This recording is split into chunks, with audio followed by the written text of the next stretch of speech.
un mudo que estaba endemoniado. El demonio fue expulsado y el mudo comenzó a hablar. La multitud, admirada, comentaba: jamás se vio nada igual en Israel.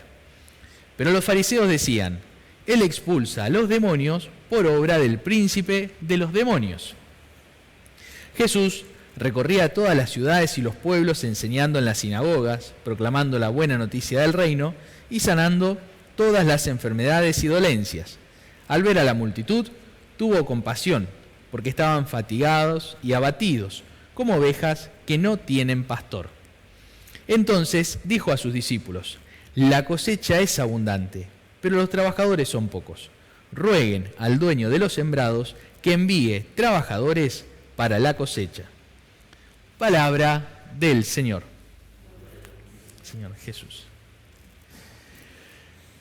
Nos encontramos con este hermoso capítulo de San Mateo, Evangelio, que lo venimos rezando ya hace varios días y ahora estamos meditando el capítulo 9. Pero estos versículos que acabamos de escuchar están cargados de contenido, tienen mucho jugo para nuestra vida espiritual. Por eso vamos a ir de a poco. Comienza desde ayer estas sanaciones de Jesús. Viene curando por acá, curando por allá, y ahora le presentan a Jesús un mudo, que además de no poder hablar, estaba endemoniado. Pobre persona, pobre hijo de Dios. Y si nos ponemos a pensar para nuestra vida espiritual hacia adentro, muchas veces nosotros también cargamos con muchas realidades las cuales nos cuesta hablar, nos cuesta ponerlos de manifiesto, ya sea por miedo, ya sea por vergüenza, ya sea por timidez, ya sea por que no me animo, tengo miedo de hablar. Y como tengo miedo de hablar, de expresarlo, de ponerlo sobre la mesa, va quedando dentro de mí. Y al quedar dentro de mí es cuestión de tiempo nada más para que tarde o temprano, ¡pum!, reviente y no me haga bien. Entonces yo vivo afligido y no sepa por qué. O sepa por qué, pero no quiera tomar las riendas para poder curarlos. Entonces, el demonio fue expulsado. El mudo comenzó a hablar. Sanación, milagro, damos gracias a Dios. La multitud admirada comentaba: jamás se vio nada igual en Israel. Pero quienes aparecen en esta escena, nuevamente los chismosos. Pero los fariseos decían: ese expulsa a los demonios por obra del príncipe de los demonios. Pará. O frenemos nosotros en nuestra vida espiritual. ¿Dónde pongo mi oído? ¿A quién escucho? ¿Escucho la palabra de Dios o estoy escuchando, o por qué no también, generando chismes en los demás, poniendo freno a la obra de Dios, frenando el accionar de Dios, generando dudas sobre el poder de Dios, como en el caso del Evangelio de hoy? Estas habladurías, estos comentarios, ¿a dónde nos llevan? ¿A dónde llevo a los demás? Porque hasta ahora venimos meditando para con nosotros. Y es en donde meditamos para con nosotros, donde vemos un sentimiento de Jesús. Ya no una palabra, un sentimiento. Dice: Jesús recorría todas las ciudades, enseñando en la sinagoga, proclamando la buena noticia del reino, sanando todas las enfermedades y dolencias.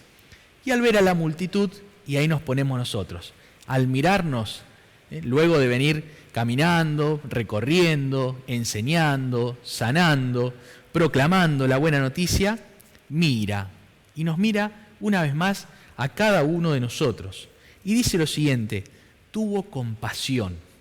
Palabra que quiere decir entendió el sufrimiento del otro. Pero es un término griego que me van a escuchar repetir muchas veces porque tiene mucha fuerza.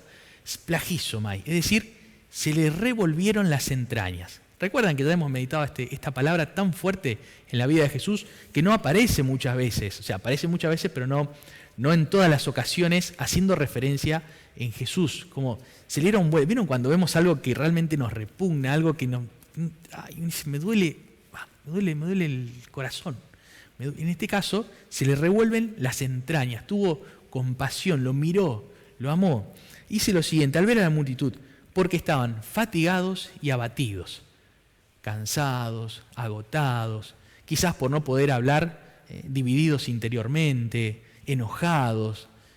Y ahí podemos aplicar todo esto en nuestra vida cotidiana, en la familia, con los amigos, en los seres queridos. ¿Cuáles son esas cosas que me frenan y que solamente genera discusión? No pongo el oído para escuchar a Dios, por lo tanto tampoco lo pongo para mi hermano que tengo en casa. ¿Y qué sucede? Gritos, enojos, peleas, y una voz más fuerte y la otra voz más fuerte. Entonces termina diciendo, como ovejas que no tienen pastor. En otras palabras, como quien anda perdido. Y una oveja que anda perdida, ¿qué anda? Y se va metiendo por donde la lleva el viento.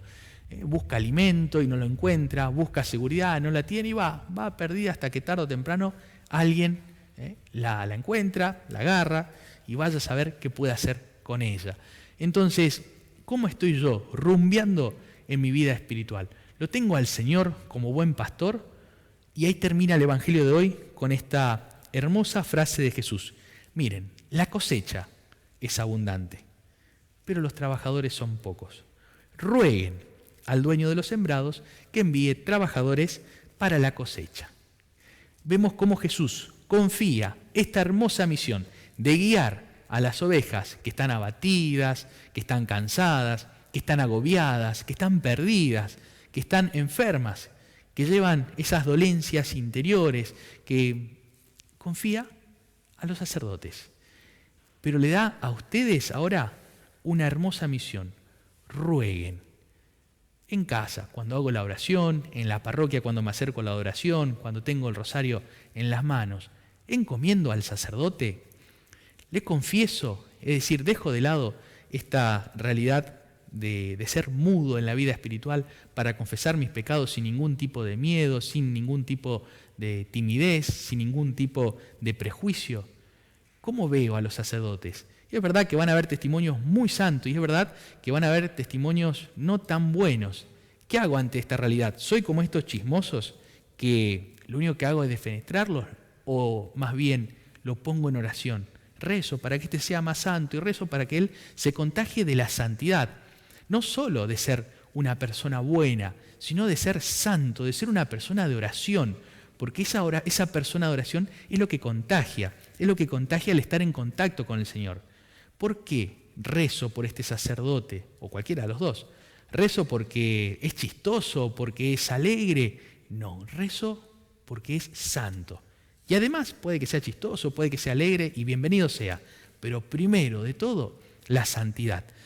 Hay una frase de un santo, si mal no recuerdo, San Juan de Ávila, que decía lo siguiente, al rezar por los sacerdotes, para que sea una persona de oración, una persona santa, para que sus palabras sean en la prédica y en el trato cotidiano palabras de Dios y que no se confundan las palabras de Dios por palabras puramente humanas salidas de un sacerdote.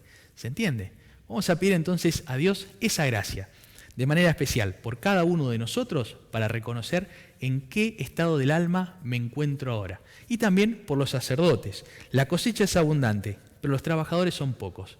Rueguen, dice. No dice critiquen, rueguen al dueño de los sembrados para que envíe trabajadores para la cosecha. Estoy rezando yo por el sacerdote de mi parroquia, por quien lo tengo más cerca, rezo por el sacerdote que me confiesa, rezo por mi director espiritual, me encomiendo antes de tener un encuentro con él al Espíritu Santo para que lo ilumine, para que toque su corazón, para que sus palabras no sean de los hombres, sino que sean palabras de Dios.